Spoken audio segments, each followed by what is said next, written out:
Hello everybody, this is Alan and welcome back to part 2 of the Steve Axford interview.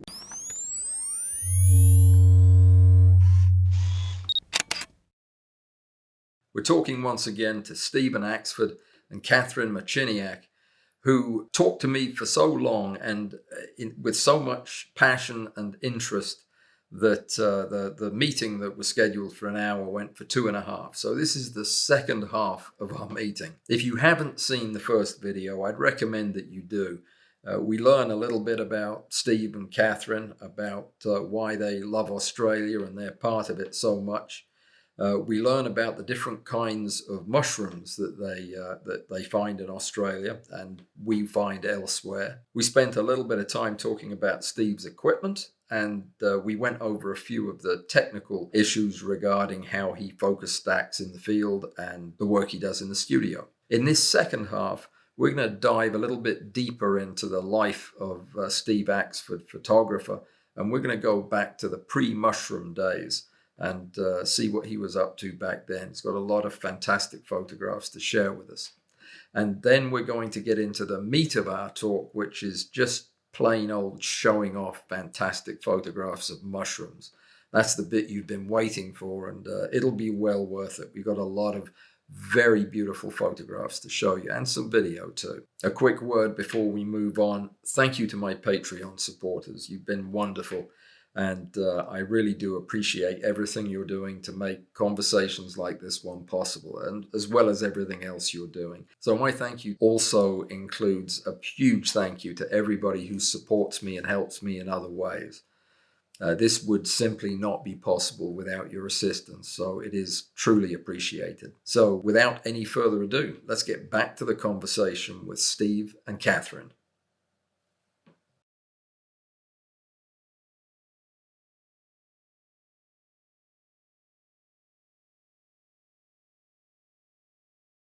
Well, there's one thing you cannot argue with, and that is your photographs are breathtaking. So however you're getting them, you're doing it right. It's a matter of getting the lighting right. So I'll have a stick. It's probably a small stick that these mushrooms are growing on. I need to get a dark background, quite a lot darker than the mushroom preferably.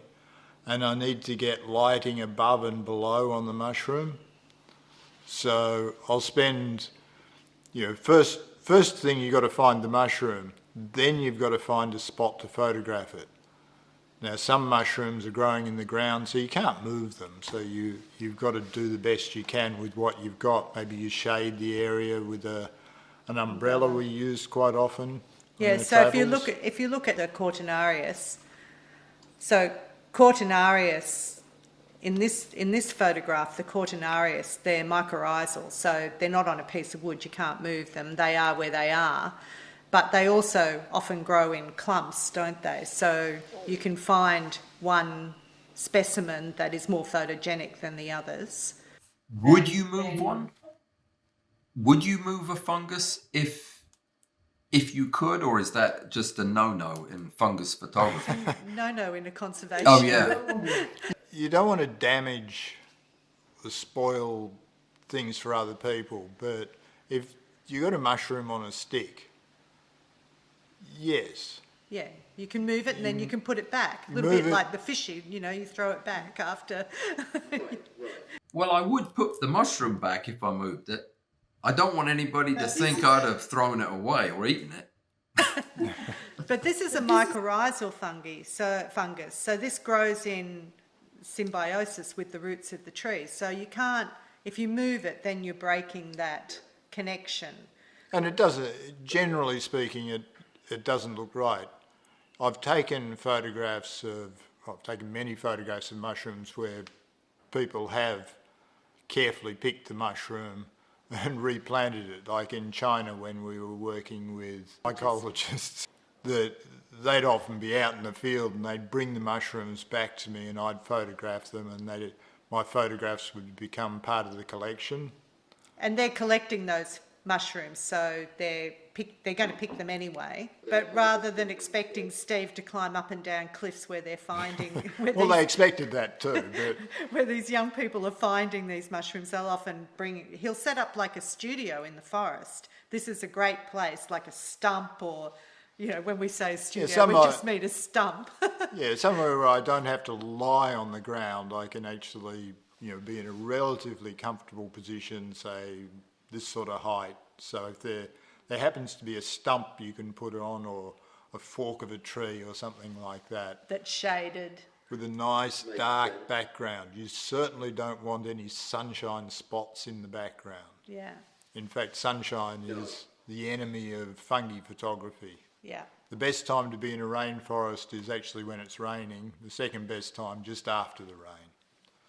But when we're on those field trips, we don't have much control. Like when, you know, we're on a field trip that's for 2 weeks in Yunnan or Nepal or something like that, you don't have much control. But that's when we use umbrellas to shade. Steve will use his hat.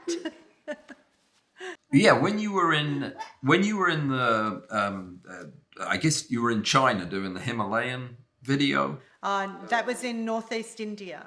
India, sorry, yes, of course. You were out in that nature preserve, cataloguing the mushrooms that you found there, and I saw you doing all manner of things to get your camera down to the ground and to get the shade that you needed. It looked like quite a palaver to get to the photograph sometimes. Do you find it physically challenging to spend a day shooting? I usually end up tired afterwards, but generally speaking, not tired while I'm doing it. I tend to get very focused on the mushrooms, so I don't worry too much. But I know I've commented a lot of times how energetic this photography sport seems to be. But, you know, we're also where we love to be, you know, like for both of us, the passion for this photography came out of our passion for nature and being in the forest. So there's something very energising. How many days out of the year are you guys out in nature taking pictures, either for pleasure or for work? We should turn the camera around and we'll show you where we live. Okay, do that.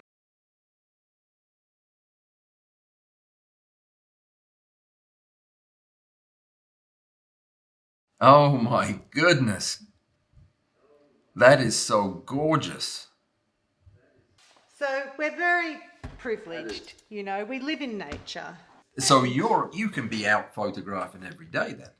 We could be, and to an extent we are, because, say, if we look at another photograph here, I've got a time-lapse going, not of this particular specimen, but a similar specimen in our shed. So each day I go down and I check how the time-lapse is going. So this keeps me amused. So we're doing time-lapses 24/7, and we've done that for years. So photography is part of our everyday life. Sounds familiar. So we're doing a time-lapse of Philipsia subpurpurea. Oh my goodness. That's another weird one. Yep. That particular one, someone came up with the name of retro chairs, the 1960s. Yeah. 1960s uncomfortable chair that you sit in. Right, yeah, I've seen them. That's the one. They are just stunning. How long will that time lapse take? I mean, is that a week? That particular one, I would say 10 days for completion. Or, 10 days it will still be doing interesting things. They do vary. Say stinkhorns, which the mushrooms that smell, and they come out of eggs, and they may only take a few hours to come out of the egg. The mushroom itself grows slowly. It might be weeks and weeks and weeks in the egg, and then suddenly pops out. But then other mushrooms, I have had some that I've had a camera on them for a month or more. So it's quite variable. You have to get to know the individual mushrooms. So each one is slightly different in what it does, what conditions it needs. And some are very tricky to time-lapse. So the Anthrocophyllum archeri, beautiful mushroom underneath. So looks like not much on top. It's quite. So maybe you need to turn up some of your Alabama mushrooms, actually, Alan. This is the underneath. One that looks just like a boring brown mushroom on the top. You turn it over, and this is what's underneath. The bottom is what you want to time-lapse, but because it grows down, it's very, very tricky and very temperamental to time-lapse. You know, if you move it off the ground, you know, it loves being so close to the humid ground. So if you lift it up and there's more air around it, you know, so many times we've tried it and it's just ended up shriveling up. Yeah, and then if you do get it moist enough, you've got a camera underneath it pointing up. It's a little too moist for the camera. Yeah. Understood. And so that Phillipsia is one of those. You know, we're pretty chuffed at the moment because the 3 days that it's been time-lapsing, it's actually growing, and we've had a lot of trouble time-lapsing that species. How many cameras will you have running at a time with all of your time-lapses going on? Currently there's 4. Sometimes we've had up to 7. Oh, wow. I think we've 8 we had allocated to time-lapse. I don't know that we've ever actually had 8 running. No, I don't think so, because cameras gradually die as well. You leave them in mushroom sheds for years, literally years. And How long does a camera last if it's spending its entire life in a moist, dark mushroom shed? depends on the. I just had an old Canon camera. I used to use Canon before Sony, but it was the 1DS Mark III, I think. I think it's finally given up the ghost, and I look at it and say, well, it's going to cost more to repair than to buy at the equivalent now. That's been going for, I think I got it originally in about 2008. Yeah, so it's done pretty well. But that's a pro camera, so it's all weather sealed. Is that what you use in the fungus sheds? Some of them are, but well, they're all meant to be weather sealed, but they're not pro cameras, most of them. They get a bit upset with me when the temperature gets really high, say above 35 degrees, really humid. Then the cameras, you know, you touch them and you get an electric shock. And, you know, it's all a bit exciting down there. How do you deal with the power out there? When you're doing these long time lapses, do you use those battery? Oh yeah, the battery power things. Yeah, we use external power supply. You know, everything's got to be. I do use battery supplies for the intervalometers. They just have little batteries in them, but apart from that. Yeah, the stack shots are obviously running off power. The lights are running off power. The lights. Now, most of these mushrooms grow presumably in the dark or in, not particularly bright. Do you light up the room to... The mushrooms don't care whether there's light or not. Reputedly, some require light to start fruiting, but we know I know little, nothing Alan. about it. We know so little about. I mean, like we're playing catch up on fungi as a scientific community, because they estimate these days that there's somewhere between 2 and 11 million species of fungi on the planet, of which we've only identified somewhere between 150 and 200,000 scientifically. That's just putting names to them. We're so behind on actually knowing how they work in the environment. Oh, I completely understand. Whether they need light or not need light, whether some species need light and others don't, that's a bit of an unknown. The mushrooms they grow to eat, I think they grow them in dark sheds is the only thing I was going on. Yeah, they do. There's different parts of the life cycle, though, because the mycelium will start forming buds to produce mushrooms. That requires certain conditions. Then for the mushrooms to develop, that requires certain conditions. There's certain things like the CO2 concentrations down in the mulch will, affect things.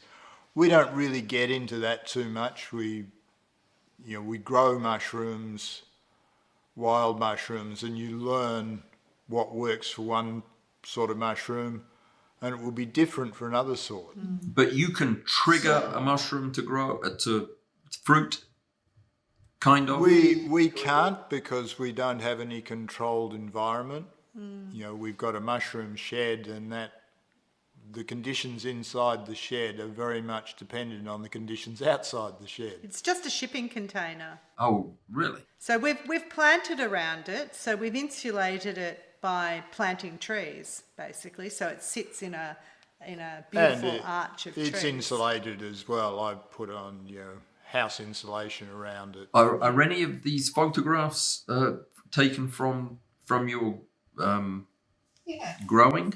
So the next one, that's part of a time lapse. So this next series, they're all from time lapses, frames from time lapses. So that's a marasmius.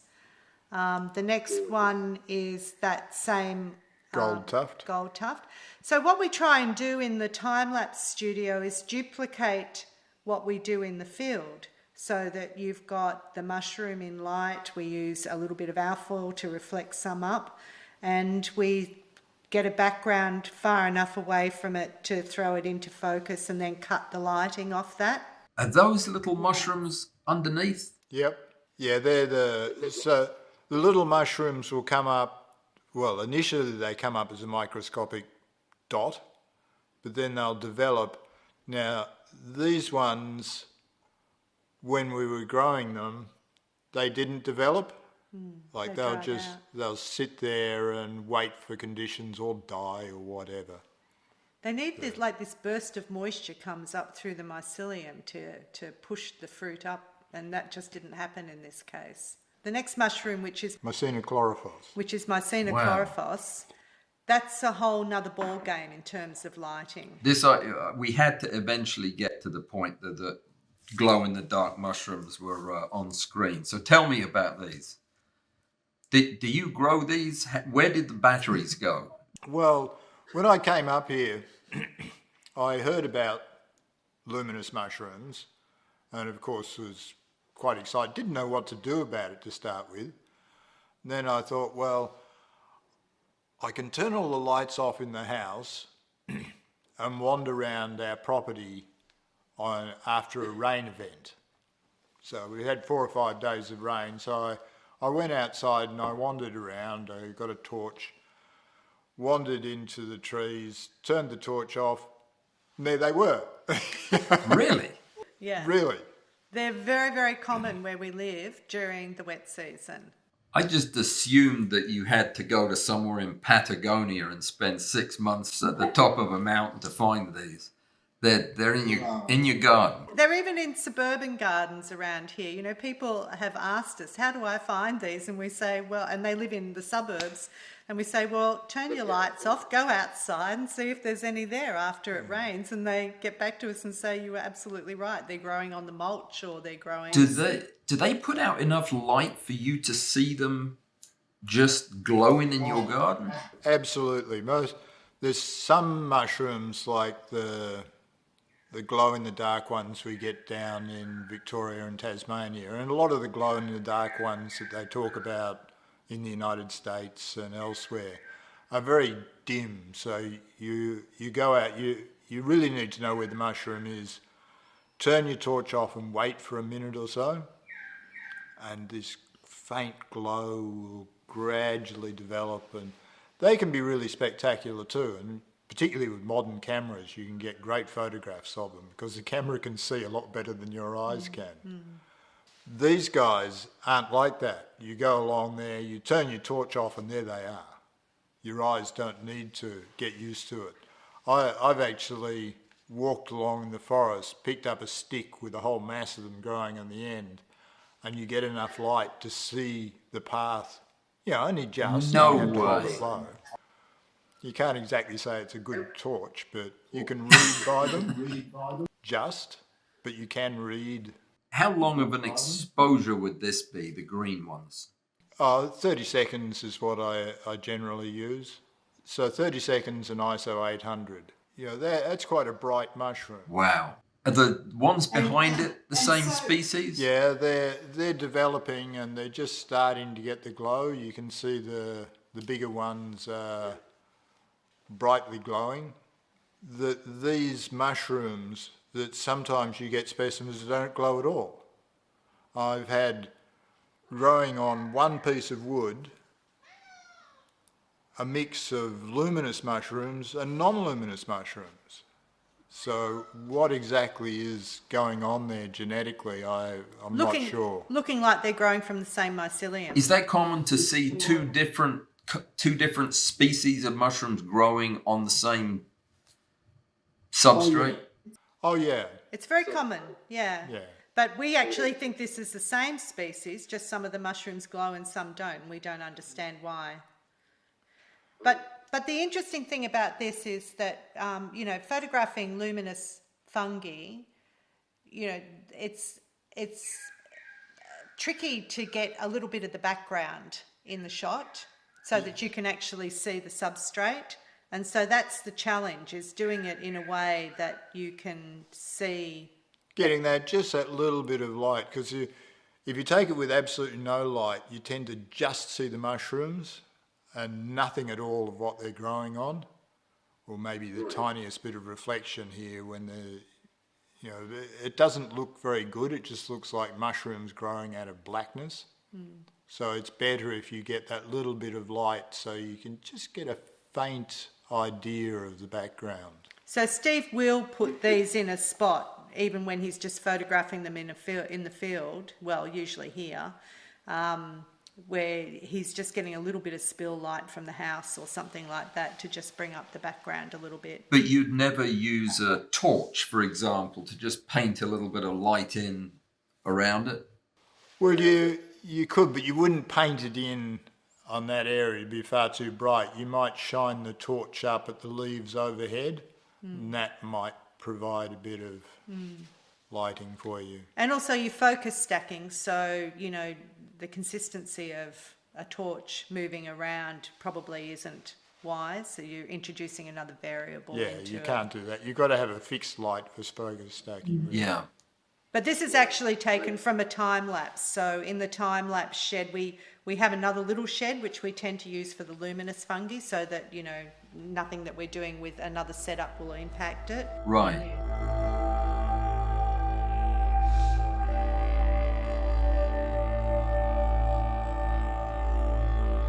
In the collection of photographs that Catherine put together, there is one of what looks like a sulfur springs.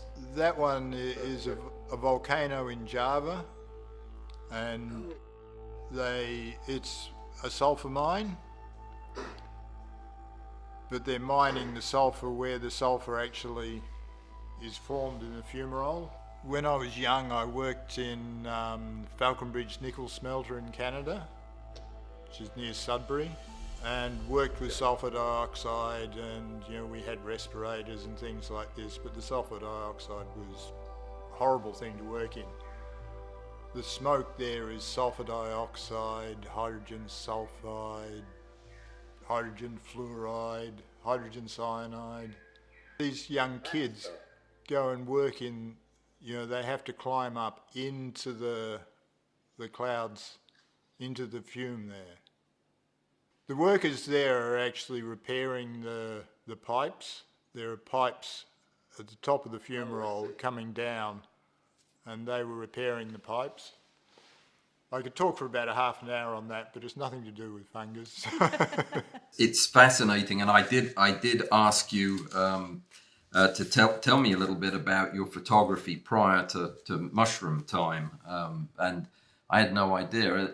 You travelled a lot in your photography. These are all over the world, these pictures. Yeah, mostly in Asia, some in South America. Was your travel for photography? I'd always liked travelling, but when my partner died and I'd got sick, and then I came out of that, and I got into travelling a lot then. So I'd probably travel twice a year, something like this. Go to South America, or that's taken in a ski resort, well, sort of called a ski resort. It's got a ski lift in Bolivia. Oh dear. It's above La Paz, so it's about over 5,000 metres. Now, skiing at over 5,000 metres, you'd have to be nuts. Staying at that hotel, you'd have to be nuts. Well, that hotel looks very picturesque, but it has no heating, and the bit that's hanging out over the cliff is their drop toilet. This looks more like a Scottish ski resort. It's a beautiful place. It looks cold. Where is that in the next photograph? That's in India, right? Yeah, that's in Varanasi, and just the scene down the river early in the morning in the Ganges. The next one's a volcano that's Mount Bromo, or the Tenga caldera, more strictly speaking, because there's two volcanoes in that picture. The one in the back. This is a volcano. Yeah. The foreground's a volcano, yeah? Wow. Well, the whole scene is a volcanic caldera. The little bit of smoke coming out of the volcano in the foreground is Mount Bromo, and the one in the background's Mount Semeru. And where is this? Java, Indonesia. That's where Krakatoa was. That's it. I went there as well. Steve really got into volcanoes for a while. Oh, really? Do any fungi grow in volcanic ash or? Probably, but I've never tried to combine the two hobbies. There's fungi in the Chernobyl reactor. Yeah, that's an interesting one. The only thing that can live inside the reactor core of Chernobyl, they found fungi growing. Who found fungi growing? And what were they doing in there? That's what you need to worry about. Sample and analysed it for any life forms. They sent a robot down, actually. I've seen, yeah. Because you can't go anywhere near the reactor core. I can't believe that. I bet they glow in the dark too then. Well, oddly enough, they protect themselves from the radiation, and even they metabolise the radiation by using melanin. Oh, yeah? They coat themselves with melanin, and they manage to use a small amount of the energy of the radiation. They only have to use a fraction of 1% of the energy. Things can live in those hot vents at the bottom of the Marianas Trench, I suppose.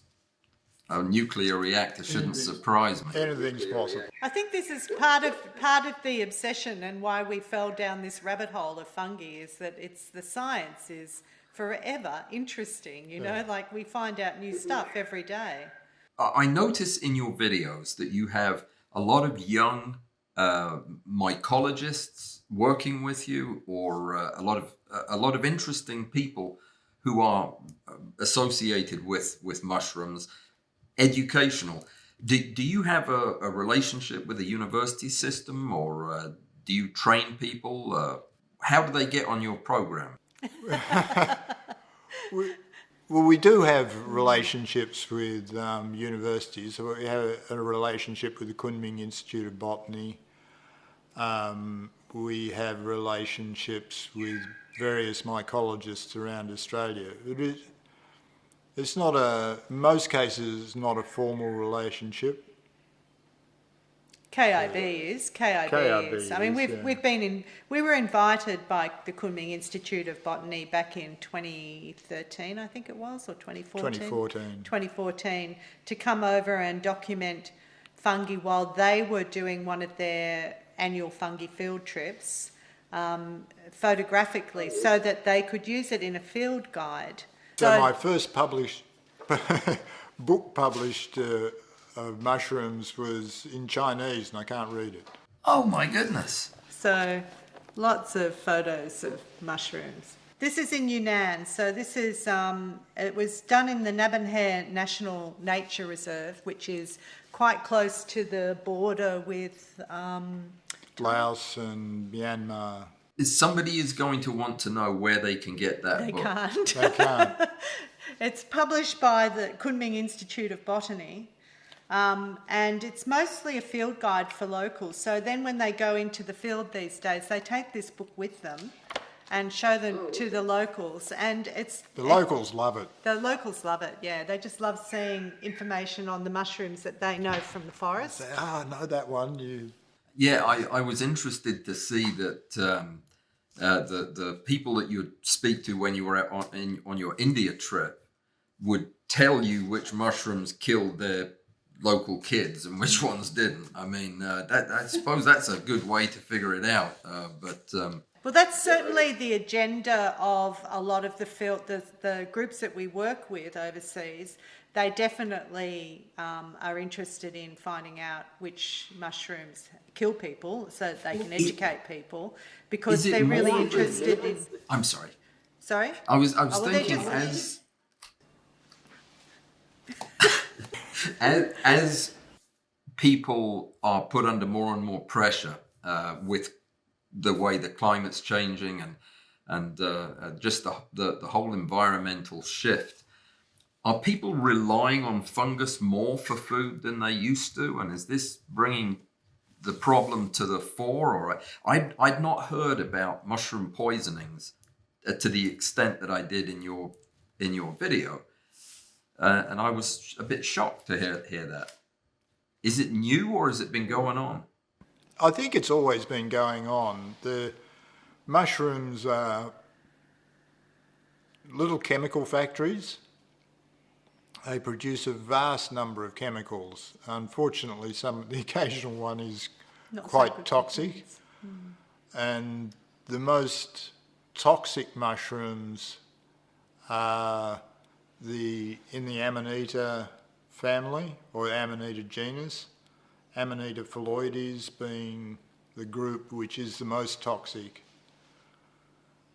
And they unfortunately look, they're a nice big plump mushroom that's basically whitish, cream coloured. So lots of edible mushrooms look more or less the same. And lots of amanitas, well, some amanitas are regarded as edible as well. So you get some amanitas that look like the poisonous ones that people do regard as edible. And also, I think, in Australia, and I think the States is pretty much the same, when we think about cooking mushrooms, we think about cooking the mushrooms that we get from the supermarket, not the ones that we collect from the forest. I know it's a growing interest now in collecting mushrooms from the forest, but in these countries that we spend time in Asia, in Yunnan, they eat 900 species of fungi. Not the 4 or 5 that we get from the supermarket. And similarly in places like Myanmar and India, well, India had a tradition of eating fungi in some of the places that we went to, but they had lost it because of the rise of supermarkets. And then because there was a protein deficiency, people were saying, look, let's eat fungi. And so people would go out into the forest, collect fungi, and they didn't quite know what it was. A lot of the problem comes when populations move around. That, if you have a population that eats fungus, they get used to the fungus that's near to them, and they say, okay, we won't eat any white fungus that grows in the ground. And then they move, there's refugees or migration for some reason or another, and they move to another area and they use the same rules. And the rules are very localised. Yeah. And so in Australia, we regularly have fungi poisonings in the states where they get the autumn flush of fungi like you do in the States. And they're almost always Europeans who are collecting look-alike fungi and not realising that it's poisonous here. And one of the problems is Amanita phalloides grows under oak trees. So all the public parks and gardens that grow oak trees in Australia probably have Amanita phalloides. So people go around there and go, oh, look at this nice mushroom growing under this nice oak tree. Reputedly, they taste quite nice too. Not that I'm willing to try it. Yeah. Who told you that? A friend? Someone who was dying reported it. The fact that anybody from Europe would go to Australia, of all places, find a mushroom and eat it, they kind of had it coming, don't you think? I mean, we know that Australia's got a lot of things that will do you in if you let your guard down. That's right. We do exaggerate slightly. Where's that picture of that snake? I saw a snake and it looks like Naja, a cobra. No, it's an eastern brown snake, which, according to the lists of toxic snake, comes number 2 in the world. But you also have number 1, don't you? That's taken outside our back door. I had to get quite close, even with I think it was with a 300 or 600 mil lens, but you still got to get quite close to fill the frame with the snake's head. I was quite shocked when I saw that photograph because I know how close he needed to be to a very poisonous snake who wasn't looking that happy.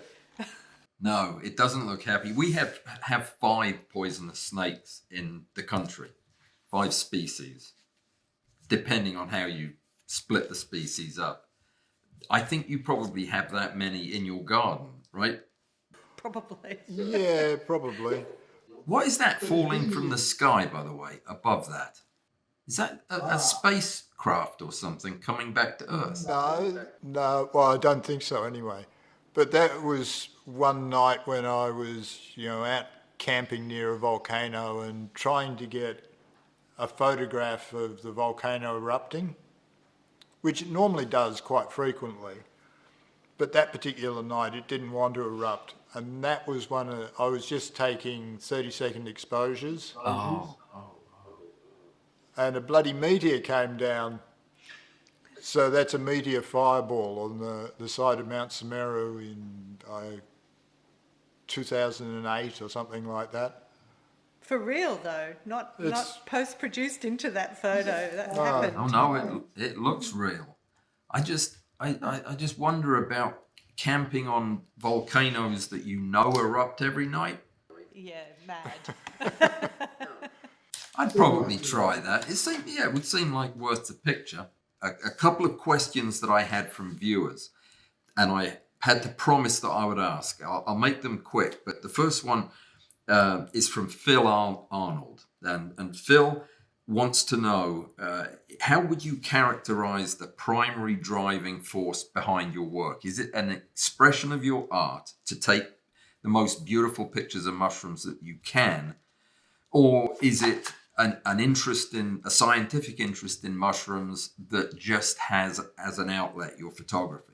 Oh, the first one probably. I mean, I started taking the photographs of fungi because I was just fascinated by the colour and the form and the way things come out. Like I have to be persuaded to take photographs of interesting mushrooms that don't make beautiful pictures.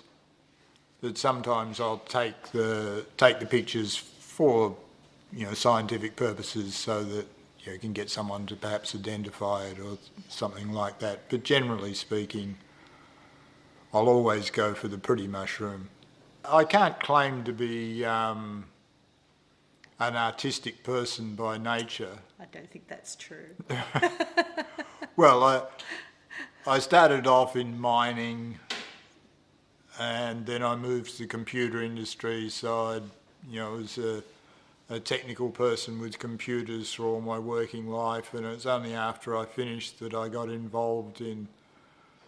got involved in photography when digital cameras came along. Like film I could never really cope with, particularly not colour film.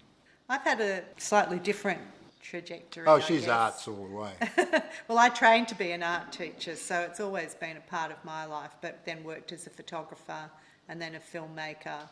How did you get into films? Well, I kind of fell into it, really. I got a job as a photographer at a university, but my job was actually a photographer camera operator, and this was in the early days of video. This was back in the early 1980s. So the cameras were huge. I'd carry around a 9-kilo camera on my shoulder, and very few women were camera operators those days as well. So, but primarily I got a job as a photographer. So I was doing a lot of multiple flash stuff, industrial photography, environmental portraiture photography for the university, and then shooting videos and editing videos and writing and getting funding for them. So it was a real training ground. But I do remember waking up one morning about 3 years after I got that job and went, I make films. Is that what I want to do? But I loved it. And so it's been such a beautiful mix of... She's a storyteller. And you've won awards for your work as well. I have. She's very good at it. That's always nice. Yeah. I feel like I've lived a very privileged life making, because I came from a working class family. It was only that I went to art college, won a scholarship, that I ended up having all these opportunities. But I've lived a very rich life through it, met amazing people and travelled to places that, have just spoilt me as a traveller. I can't travel to places without wanting to be in the culture a little bit. So even when we go places these days, if it's not on a fungi safari, which is just, the ultimate way for us to travel, we do tend to hire local guides and spend time in places rather than try and do too much in one trip. Do you travel outside of the fungus world? I mean, do you have time to... Do you do anything that isn't around photographing fungus? I mean, it doesn't seem like you have time. No, we do. Like, we're planning to go to Greece. Yeah, But but we we're going always to the mountains where we know that some of our fungi network live. You're going to Greece and you're not going to look for mushrooms while you're there. Yeah. We pretty well always manage to weave the mushrooms into it, but we'll go to other places as well. Do you ever go out looking for mushrooms just for the fun of it? When there's no video, there's no camera on you? Yep. Yeah, we do. So we'd probably do that. I mean, look, often after a rain event, we'll go out and just have a look. And these days I only take video if I really think it's going to be worth it, because it's a lot of lugging into the forest of gear. So usually I'll scout it first, and then if there's... I mean, we're so lucky. We live near forest, so if Yeah, we can always go out, and if we find mushrooms, then we come back, home, get the cameras, go out again. Got it. So we do that. We love bushwalking, and in our travels there'll be days when we... and there are places that we go where we're not really looking for fungi, but if it's there, we'll find it. I mean, you can't help... Oh, I know you will. Because you get your fungi eye in, Alan. I think this is your little issue. Is like I've always been interested in fungi, as I've been interested in mosses. I've been interested in the natural environment. But it was only after meeting Steve and going out into the forest, really looking for fungi, that I believe I've got my fungi eye in, and I have this little theory that it's hooked up with my emotions, because there's an aha moment or a wow moment or a discovery moment that then reinforces those pathways in your brain so that you have more pathways to see fungi. So that's what I think there is literally a neural, a brain thing that happens that makes you better at finding it. I've always thought that if there weren't any fungi in the world, I'd probably be photographing spiders. Makes sense. Well, let's get back to the photographs so we can finish these up and you can get back to the forest.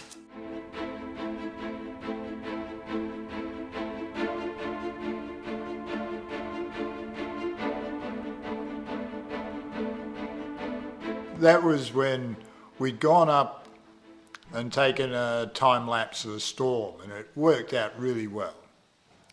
So then I came back home and I thought I'd take a time-lapse of mushrooms, so we had a spare shower, so I blocked off the windows, made a little dark room, filled the shower up with rotting logs.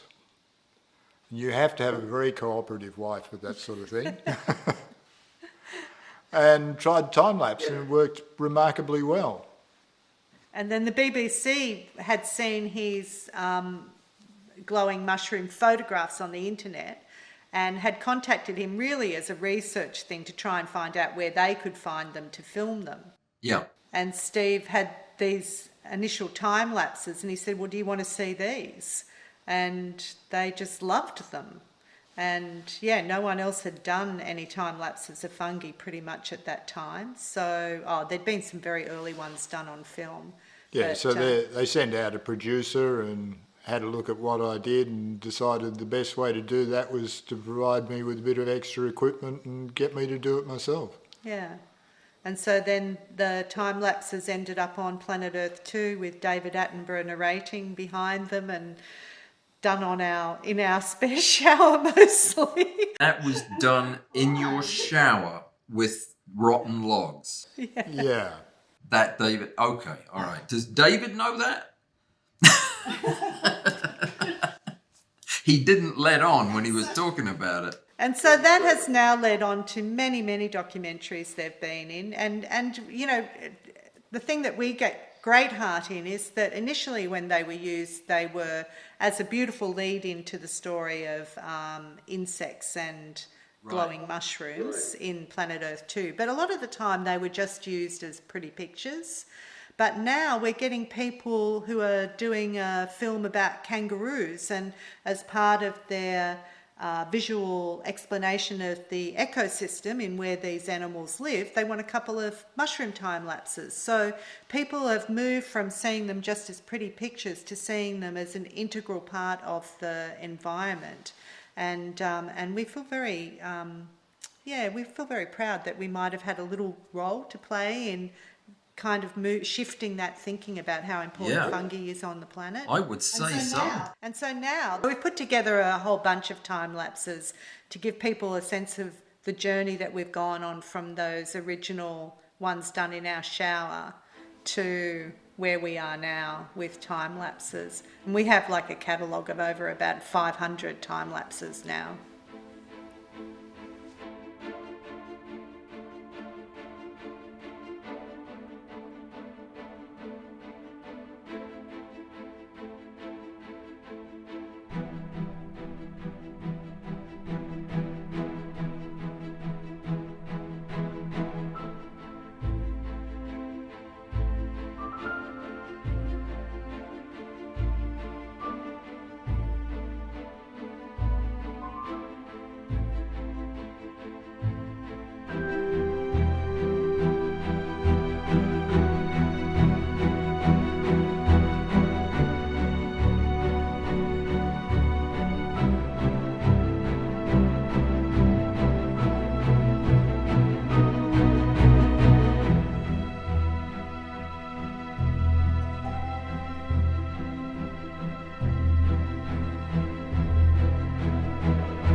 Oh, it's beautiful. Now, these spores that you're shooting blowing out from under this mushroom? Yeah, I am. So that was my latest little experiment. I'm really interested in capturing spores. It's a very tricky lighting exercise because, you know, you don't want the mushroom to be a silhouette, but to get the spores, you have to almost put a light right behind them. So getting the light in exactly the right situation, getting a little bit of fill on the foreground mushrooms, and then doing all of that with a track. It's I can spend a whole day down in our shed doing that kind of work. How did you get the spores to release, or do they continuously release from a mushroom that's open? Well, actually, she used some studio lights, some old-fashioned non-LED ones, so they were quite hot. And as it turned out, that amongst other things, heat will make the mushrooms release their spores. Heat and water, actually. I was also spraying it with a misting bottle. And one of the things that we learnt about doing this is that when spores, often in our time-lapse studio, obviously we're shooting, time-lapse, so you don't capture the spores, but we would see that spores hadn't necessarily fallen below the mushroom. Sometimes they were on top of the mushroom or on the wood around the mushroom. You'd have a mushroom sitting here and the spore print would be over here. And so, or on top of the mushroom, you say, well, how does the spores fall down and then come up and land on top of the mushroom? Something odd's going on here. And so what we discovered when we did this was that for a lot of mushrooms, particularly guild mushrooms, when they drop their spores, it relies on there's an enzyme in the spore, and that collects moisture. And when it kind of upsets the balance enough, it drops. But then that moisture creates, the evaporation of it creates little weather patterns underneath the mushroom. So that it's like you've seen those things of birds flying, murmuration, I think they call it, of birds flying. It's like that. They create little convection currents, and then that will work them out until they catch the breeze. But it also means that they fall all over the place. Right. And different mushrooms. We've watched, under time-lapse, mushrooms growing, and they'll spin.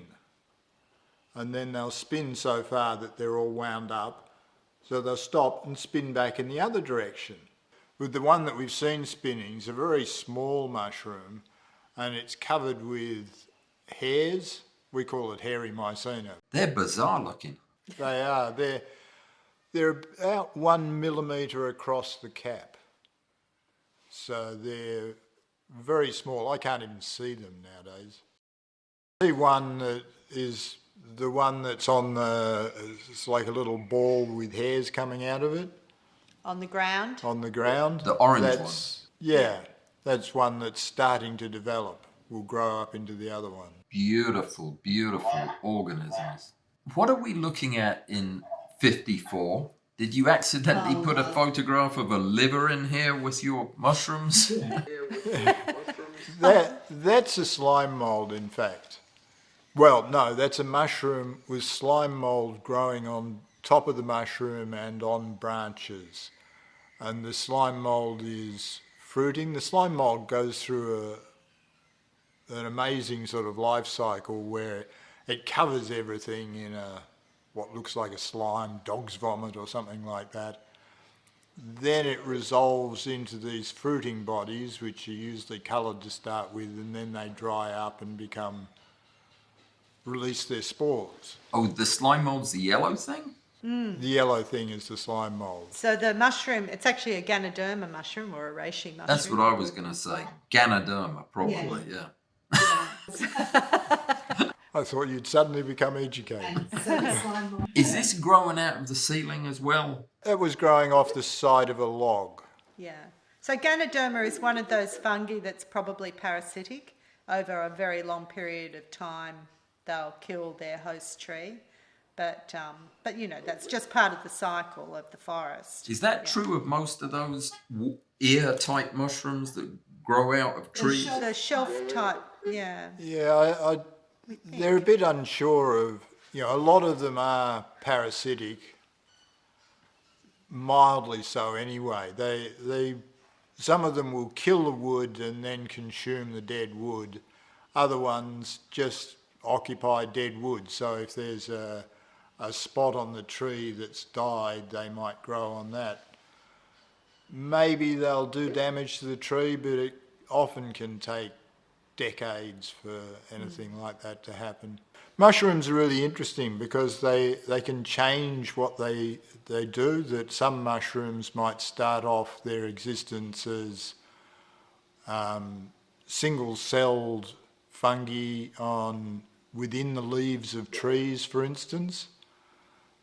As the leaf may fall, they may change into a macrofungi that's a saprobe, that's making its living from dead bits of wood and so on. So they can shapeshift, which is really... I mean, but you can hear, that question, what enthralls you about fungi? Is it just the beauty as a photographic object? I mean, for us it's not. It's, the more we learn, we've spoken as much about the science of fungi here as we have about the photography. Yeah, I'm not sure you can separate them. Their beauty is like anything else. They're in their totality. It's in everything that goes with them, and as well as the way they look. But going back to the way they look, is there one species, Steve and Catherine, that is your favourite, the one that you want to find when you go out, the one that makes your day when you see it? In a one-word answer, no. But there's a couple. We've got several mushrooms that we're always pleased to find. So it's usually the excitement of, finding something new, something you haven't seen before. If we find a familiar face that happens to be a particularly beautiful specimen, then of course we'll get excited. But don't go out looking, or rarely go out looking for a specific mushroom. This mushroom here is always a bit of a wow for us. So the one on Steve's T-shirt, which is also in the Time-lapse. So that's a rare mushroom in an endangered ecosystem where we live. And it's only just been named this year after a 10-year investigation. So that one is always a wow if we find it, because it's unusual. It's unusual, and it's a little bit of a favourite of ours, and we've helped. And it's a beautiful blue, and blue is certainly one of the rarest colours. What is the mushroom named after you, Steve? One he's never photographed. Oh, really? It's a little hallucinogenic mushroom in China. That grows in the lawn of the KIB. I would have thought that you would have at least one photograph of your mushroom. I would. They named it after him at the beginning of COVID, I think. It was after our last trip there, and he's just never photographed it because it's just a little boring mushroom that comes up in the grass at the Kunming Institute of Botany. Although since the paper was published, the gardeners there make a point of making sure that there's none in the lawn anymore. But yeah, so it's Paniolus axfordii. Oh, that's so funny. But yeah, so that blue mushroom, we have helped in naming that. So that's a bit special for us. It's called Coprinopsis poultry cerulea. It's taken me a long time to be able to pronounce that. Which just means beautiful blue in Latin. That's a little pink mushroom that we found on Lord Howe Island. So that blue mushroom only exists here, Lord Howe Island, and New Caledonia are the only places it's been documented. We had an opportunity to go to Lord Howe Island in October, and we didn't expect to see it because we were out of fungi season. So that was a trip that was meant to be a non-fungi trip. So we do some of them, but it became a fungi trip. Because the very first walk that we went on, we found 7 of the blue mushrooms in one clump, which we would never find here. So that was a real wow. I remember walking along and I looked down and I went, oh my goodness, I don't believe it. But then, and so we hooked up with the naturalist there who had photographed that fungus very many times but didn't realise it was anything special. And so he hadn't really told anybody about his photographs. And then he said, oh, we've got a pink one. This pink one has been documented on Lord Howe Island, only on Lord Howe Island, although there's some Some talk of it being also on Vanuatu as well. Vanuatu. Is it edible? Well, I Well, don't we know. don't know. We can send you one and you can try it. Slugs like them. Slugs and snails like them. But anyway, it's probably been misnamed because it was named a long time ago. And now that the blue one has been named, we've actually sent specimens of both of the Lord Howe Island ones to our mycologists that we work with in South Australia, who actually wrote the paper for the blue one. And she's doing the DNA as we speak on it. And we suspect it's, the same genus, if not the same species, and the colour might be incidental. Is the photograph before, is that Lord Howe Island? It is. Yeah, that's a Catherine photograph taken with her mobile phone. That's an iPhone photo. That is incredible. Where is that? It's off the coast of New South Wales, a little bit further south than us, and it's just a coral atoll, really. It's an old volcanic island. Yeah. And it's about how far off the coast? About 200 kilometres, 100 Yeah, kilometres? 300 or 400 k, I think. It was always uninhabited, so it wasn't, there wasn't an island people It's a World there. Heritage area now. I mean, Lord Howe was not very popular lord, I guess, if they gave him an uninhabited island. I have no idea who he was. I think they originally settled it for whaling. Oh, okay. Fair Yeah, enough. most of this part of the world was settled for whaling originally. There is one particular mushroom that we haven't talked about, but I will wrap up with me asking about this one because it is the most intriguing photograph of the lot. What in heaven's name is that? Well, what would you call it? No, don't ask me what I'd call it. It would be better if you would come up with a name for it. What is it? A fungus? It's a fungus. It's a Sitaria fungus, Yeah, Sitaria. which grows on Nothofagus trees, which are ancient Gondwana ancient pine tree. They're not pines. They're not beeches. Nothofagus means not beech, because originally they called them beech trees. But it gets this fungus growing on them, which is sort of assumed is probably parasitic. Doesn't ever seem to kill the trees, so it's a freeloader. And How big is it? it's about the size you would expect. No, I wouldn't. That one's about that big. Oh, okay. So it's decent size then. Pretty big, wasn't it? Yeah, they're about the expected size. They're actually inedible. They're regarded as inedible in Tasmania, where they occur here on the mainland, in New Zealand, in South America. So all the Gondwana countries. They're edible. Who discovered that? Did they get an island named after them? Well, They deserved it. we can't say that one particularly is edible because we don't know, but in South America they eat them. They First call Nation them people here ate Sitaria. It's in the documentation, whether it's that one, whether Tasmanian it's that one. Yeah, ones. I wouldn't want to bet on it, but it probably is edible. I tried them in South America, and my comment was they need a bit of pepper. They're a little bit tasteless, but I think you could find quite a lot of them, and they provided some sort of nutrition for people who didn't have any food. Yeah, I get It's that. a beautiful photograph, though, isn't it? It is a beautiful photograph. It is a bizarre thing to... It got a lot of hits on Instagram, that one. Yeah, it was very popular on Instagram. I bet. And a few I bet it comments. did. If you're looking for lichen photos when we're talking about that, we have got one which is a really lovely one. Yes, I was looking at that. That is gorgeous. Lichen in the ice.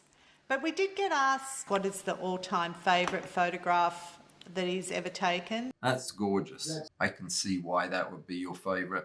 I don't really have a favourite photograph. The next one I'm always looking at. That looks like porcelain. It's another example of a mushroom that looks absolutely stunning underneath, but on the top surface, it's all a bit uninteresting. That's the bottom of it? That's the bottom of it. Yeah. Oh. You have to turn it up. So it's like a little boring browny pink mushroom when you look at it from above, but you turn over the log and that's what you get presented with, and it's there. It's always interesting. It's gorgeous. And I just think everything, you know, from my point of view, one of the reasons I really love it, and I think why it's proved to be so popular, just generally, is that the tones of that photograph, everything is complementary. You know, the shape of the fungus, the greeny, bluey teal of the background, it all works. Even that little splash of light in the top left just looks perfect, again, setting off the gold in the... With a lot of these photographs, there's an area outside the back door and it goes onto a rock wall. So there's a rock wall the side of the house. And late in the afternoon when the sun's way over there, so the rock wall is completely in shadow, there's some light coming through the roof because of the polycarbonate sections of the roof. And you just get that perfect lighting with the basalt wall having a slightly blue colour to it, which usually brings out the colour of the mushrooms beautifully. So a lot of my photographs at one stage were taken in that spot by the wall. If they're not taken in the field, then ones around home, I just bring the log up and put it there on some old speaker stands, and that was my studio. Does the basalt really reflect the light with a blue tint to it? Yeah, it seems to, or certainly that section of bluestone for me. They call it bluestone in some cases. It's quite an amazing life you guys have down there. Do you know that? We pick it carefully. We do say that fungi changed our lives, honestly. I would never have, you know, when we got together over a decade ago now, I don't think I would have ever thought that I would be travelling for fungi. I would be, you know, like my days are completely taken up with managing our fungi business. I was going to ask if you have a business outside of the business of entertaining and educating people with your photography and your videography. You have Planet Fungi.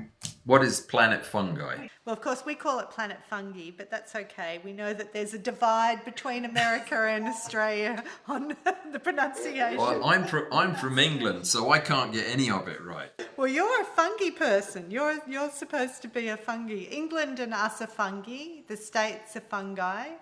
Or fungi. Or fungi. Not if you've lived in Alabama for 40 years. The Italians are fungi. And when we talk about flora, fauna, we talk about fungi, for flora, fauna, fungi. But yes, besides doing what we do, doing photographs, obviously we make films, small ones, longer ones. We're doing a film at the moment ourselves called Follow the Rain, where because of COVID we didn't travel overseas for the last couple of years doing fungi stuff, so we decided to follow the rain around Australia, starting where we live, which flooded in February, so, you know, there's been a lot of rain. We didn't have to follow the rain followed us. So that I'll start editing that soon, and there's some great stories. We come across some, you know, like the guy who finds the tiny little entomopathogenic fungi, and he's actually getting a penicillin that was found on one of those called after him next year. So that's all very exciting, and we've trying to grow a rescue population of the blue mushrooms. So there's quite a bit of science blend in this one, because we, you know, villages like the Indian one focused on the villages, but we don't have that here, so it's much more science-based. We do a bit of teaching, but it's not a big thing. You know, like if we travel somewhere like India or China or Tasmania, sometimes we'll offer workshops. Photographic. Yeah, photographic. Yeah. We're taking an intern in January, funded by Netflix, so just for a little while. We're trying to get our back catalogue of fungi all post-produced and giving some of that to Getty.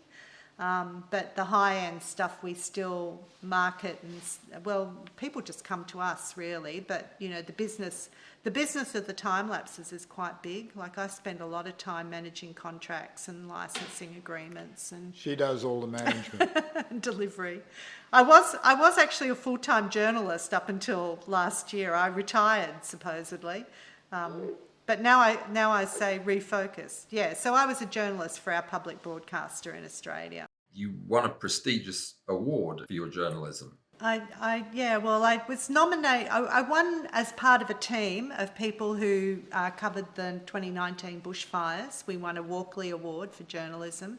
That was a statewide team. But I was also individually a finalist in the Walkley Awards for a documentary that I shot on a football team with people who had disability. Oh, okay. So a half-hour documentary called Leagueability. And it was funny because I grew up in a rugby league family, but I really didn't know that much about it. But I had to re-find my rugby league gene, my football gene, so that I could get into this team. But the characters are just wonderful in it. And that's on the internet. You can find that on YouTube, Leagueability. Oh, okay. I'm not even going to ask about Australian rules football because it's just too confusing. I don't think the people who are playing it know what the rules are. Well, that's our favourite football. Steve's into soccer, but I must admit, we both like Aussie rules. It's a great game, very fast. It's like watching a football-basketball blend. Mixed with a little ice hockey in there. What, the fights? I have taken up so much of your morning, and I do appreciate it. I really do. Your stories and photographs have just been outstanding. I know now why so many people have got in touch with me over the last 6 months to ask if I could please find a way to talk to you. Oh, that's very gratifying. You have a very, very vocal following of supporters, both in Australia and in the US. All of the photographers that follow my channel that are into fungus, they all know you. And they all, as soon as word got around that I agreed to try to contact you, they haven't let up. So I know that people are going to be so excited to get to meet you and to hear these wonderful stories and see these tremendous pictures. It's been an absolute blast. I've enjoyed every minute of it. Thank you so much, Alan, for asking us. So, Catherine, thank you. Steve, thank you so much for coming on. I do appreciate it. It's been a pleasure. Yeah, absolute pleasure. Thank you so much.